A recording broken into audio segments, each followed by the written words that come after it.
I think the suggestion that Maro Itoje isn't a good captain, personally, to be absolutely ridiculous. But that's what David Campese said yesterday on the talkSPORT breakfast show. He was questioning whether Maro Itoje is fit to be a captain. Personally, I don't see it, but let me know what you think. Welcome back to the channel. So on today's video, we're going to hear from Pierre Schoeman, the Lions loosehead prop. I was interviewing him earlier today. Honestly, I'm telling you, he might be my favourite personality in this squad. I've interviewed him twice now, and I think he's absolutely blockbuster. And also within that interview, I asked him about Maro Itoje's leadership, but also various other bits and bobs as well. I think you're going to enjoy it. Do let me know in the comments though, what do you make of the suggestion of Itoje's leadership? So the last video I did, it was about kind of the movers and shakers, whose stock has risen, whose stock might have dropped a little bit off the back of the Argentina game. If you haven't seen it, go and check it out.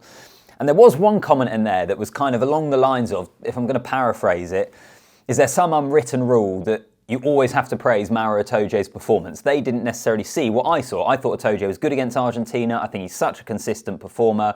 I think he's been really good for England since he took over the captaincy. Like, I think him on this tour, we could well see the best of him. But maybe some of you disagree, so you can let me know.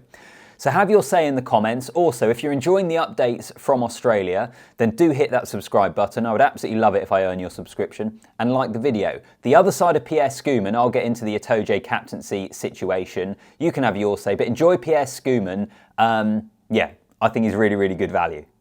Pierre, good to see you. The last time we spoke was in Richmond when you were meeting up as a squad for the first time. I think you described it as warring Vikings coming together as one team. Are we living in peacetime now, if I can continue that analogy? How's it been your first few days in Australia? Yeah, well, not quite yet. It's not overly peacetime. You're still building and you have your job to do on the Viking ship. It was an amazing experience in Dublin to see the Red Army of the Red Sea. It was incredible, and you can feel the buzz before the match against Argentina, and then obviously in the match as well.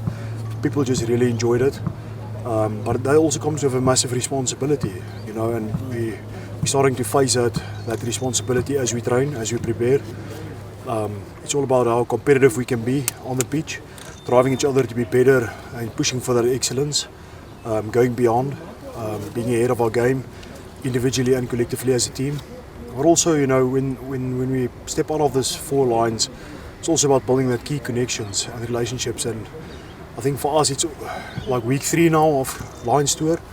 If you take into account the week in Portugal, the prep, so there's already, we're tight as a unit, the whole squad management, and it's now about that performance connections as well. You talk about the Red Sea and the experience of Dublin, and you came off the bench in that game. As I know, coming on the tour, you'd have wanted to be involved in the test matches, but has it given you even more of a burning desire to experience that in an actual test series in a Lions jersey? 1000%. I think I can speak for everyone on behalf. It's about driving this whole team towards a collective goal of, we can go and beyond and be back-to-back winners against Australia, and it's a massive, like I say, responsibility. But also individually, you want to be on top of your game. You want to be the best that you can be. And there's not much time left in these games, You don't have awful a lot of times to be to prep well. 1-0 to them there, I think. They've distracted you. Yeah, the connections. That's not how it's not peacetime yet. This is now past performance connections. You mentioned the game against Argentina and kind of needing to find a performance. As players, do you feel that pressure in the sense that it's not that long until we get to the test series and that this all needs to come together in a fairly short space of time? Yeah, that's an excellent question. We actually spoke about it today. Faz mentioned it. It's a key point. You have to feel that responsibility of, I think, like 50,000 and more fans coming to Australia. So you have a massive obligation and responsibility. It's not focusing on what's ahead. It's about now. We are the selected guys, management, players in this team, the squad now, to make it happen. So you have to take that responsibility. And if you're not putting together, there's no space for dead weight on this team. Everyone has to push in the same direction. Just final question from me. I was wondering if I could ask you on your take on Maro's leadership, having seen him in this role, because he's someone that people didn't necessarily always view as a leader. We had David Campese on the breakfast show who was questioning it, but it seems like a role that, with England and even here with the Lions, that he takes up very, very naturally. He's probably one of those guys that you respected, playing against him, but it went even through the roof, breaking glass ceilings of the reality of how great leader he is. He's just in a class of his own, and I love spending time with him. I know everyone does. I can't speak highly enough of him. He's a great leader, And it really rubs off on everyone. He's not afraid to say what needs to be said, but also he leads well. He doesn't even, just have words and don't fulfill or live up to those expectations or words. He actually is living proof of that day in, day out. And that's on the pitch, but also outside of the pitch. He's a real test lion captain demeanour, and he's a standout captain in my view, in my opinion. So that's what Scotland and the British and Irish Lions loosehead prop had to say on Maro Itoje. And as I said at the start of the video, I think Itoje is a funny one because I think in many ways he doesn't fit the natural traditional mould of what a rugby captain is. In that he's quite softly spoken, he's a bit more into art and culture and various different things. But if you look at his career, when he first came onto the scene, he was incredibly talented. I remember having conversations with mates in the pub 10 years ago, and they were saying he should be the England captain, and we thought he was going to be the England captain. It looked like he was destined to be that, and it took him a little while to get there. We obviously had the Eddie Jones comments that suggested that he was so focused on his own individual performance that actually captaincy didn't suit him. And then this year in the Six Nations, we finally got to see him lead England, and I think he did a really good job.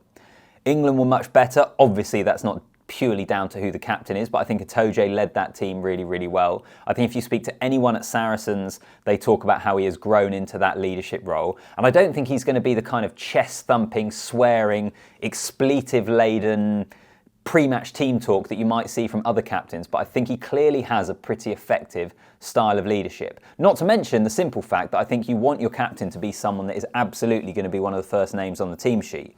And once Caelan Doris went down injured, who else is the first name on the team sheet in this team at the moment? Dan Sheehan, maybe? I don't know if you'd necessarily have him as the captain. Finn Russell? Again, I don't think you'd necessarily have him as the captain. You let him do his thing and get the best out of him. Maro Itoje, for me, was clearly the best choice to be the British and Irish Lions captain. And I genuinely think you will see the best of him. England never take him off. You basically never see him not play a full 80. And I think David Campese's comments are madness.